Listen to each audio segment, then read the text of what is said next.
అలాస్కాలో జరిగిన Trump Putin చర్చల్లో ఆసక్తికర పరిణామం చోటు చేసుకుంది. చర్చల కోసం అలాస్కా వెళ్లిన పుతిన్ కు ట్రంప్ తన మిలిటరీ సామర్థ్యాన్ని చూపించారు.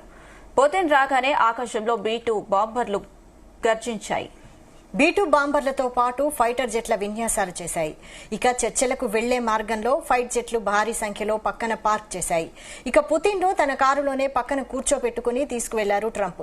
ఇదంతా చూస్తే పుతిన్ కు అమెరికా సత్తా చాటి షాక్ ఇచ్చే ప్రయత్నం ట్రంప్ చేశారన్న టాక్ వినిపిస్తోంది.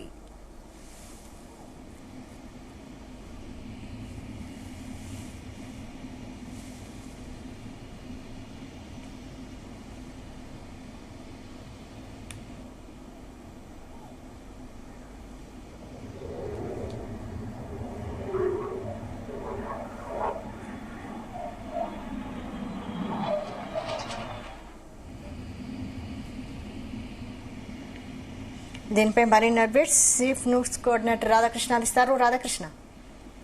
Good afternoon Vaishali.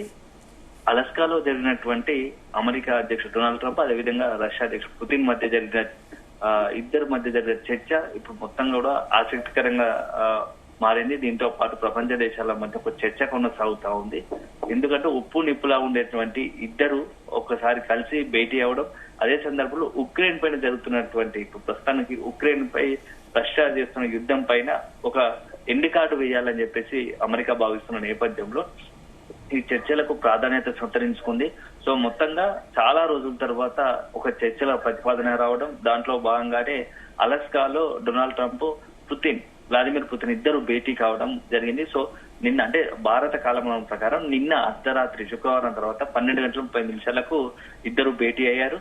సో సుమారు దాదాపుగా 2-3 గంటల పాటు 2 గంటల 52 నిమిషాల పాటు ఇద్దరి మధ్య చర్చలు జరిగాయి. సో పైకి ఫైనల్ గా అగ్రిమెంట్ కాకుండా ఒక సానుకూలంగా ఇద్దరి మధ్య చర్చలు కొనసాగినట్టుగా తెలుస్తా ఉంది.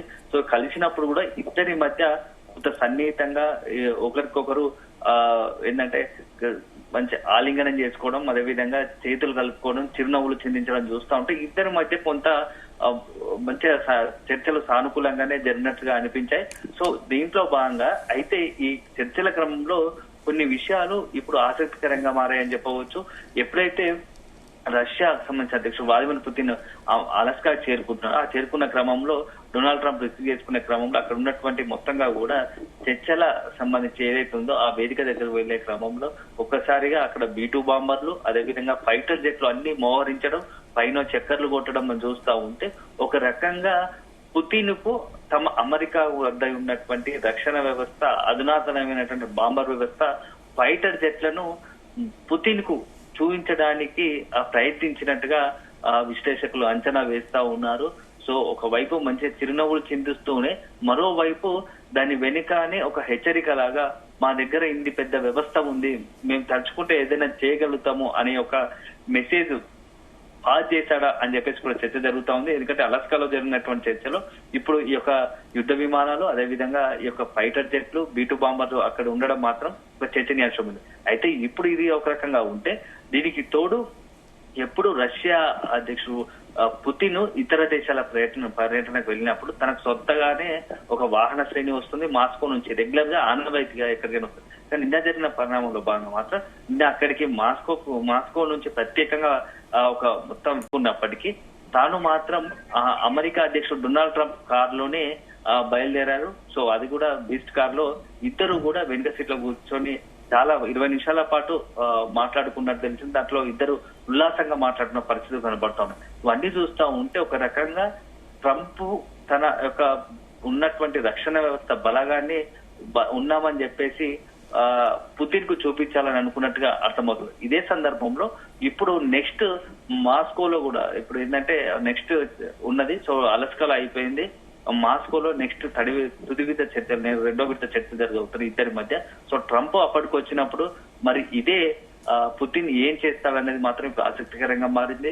ఇప్పుడు ట్రంప్ తన వద్ద ఉన్నటువంటి యుద్ధ బలగాన్ని చూపించే ప్రయత్నం చేస్తే మరి అదే విధంగా పుతిన్ కూడా నెక్స్ట్ మాస్కోలో చర్చలు జరిగితే ఏం చేస్తారనేది మాత్రం ఆసక్తికరంగా మారింది. సో రెండు అగ్రరాజ్యాలు ఇద్దరు కూడా గత కొద్ది రోజులుగా అంటే కోల్డ్ వార్ నడుస్తా ఉంది.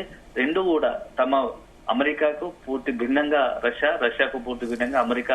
సో ఈ రెండు దేశాల మధ్య ఇప్పుడు చర్చలు మాత్రం ప్రపంచ దేశాలు చాలా ఆసక్తిగా గమనిస్తున్నాయి. ఎందుకంటే ఇరువురి మధ్య చర్చలు సఫలమైతే అది ప్రపంచ దేశాలు కూడా కొంత సానుకూలంగా మారే అవకాశం ఉంది. ముఖ్యంగా భారత్ కు సంబంధించి ఎందుకంటే ఇటీవల కాలంలో అమెరికా రష్యాతో భారత్ ఏదైతే చమురు దిగుమతి చేసుకుంటుందో భారత్ తో ఉన్నటువంటి వాణిజ్య ఒప్పందాల విషయంలో భారత్ రష్యా మధ్య ఉన్నటువంటి వాణిజ్య ఒప్పందాల విషయంలో అమెరికా ఆగ్రహంగా ఉంది. దీంతో ఇటీవల కాలంలో మొత్తం ప్రపంచంలోనే అత్యధికంగా సుంకాలు భారత్ పై విధించిన సంగతి తెలిసిందే. ఇప్పటికీ 25% సుంకాలు అమల్లోకి రావడంగా మరొక 25% ఆగస్టు 25 నుంచి అమల్లోకి వచ్చే అవకాశం కనబడుతుంది.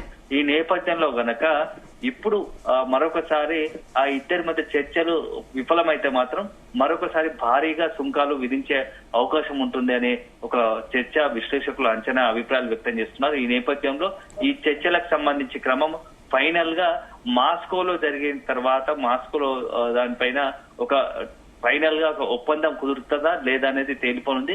సో ఇప్పుడు ఆ మాస్కోకు సంబంధించినటువంటి ఈ ఇరువురి భేటీ ఎప్పుడు ఉంటుంది, డేట్ ఫిక్స్ అయిన తర్వాత ఆ భేటీలో ఫైనల్ గా ఏం డిసైడ్ చేస్తారనేది మాత్రం ఇప్పుడు అంతా ఇండియాతో పాటు భారత్ తో పాటు అన్ని దేశాలు కూడా ఆసక్తికరంగా గమనిస్తున్నాయని చెప్పవచ్చు. Thank you Radhakrishna.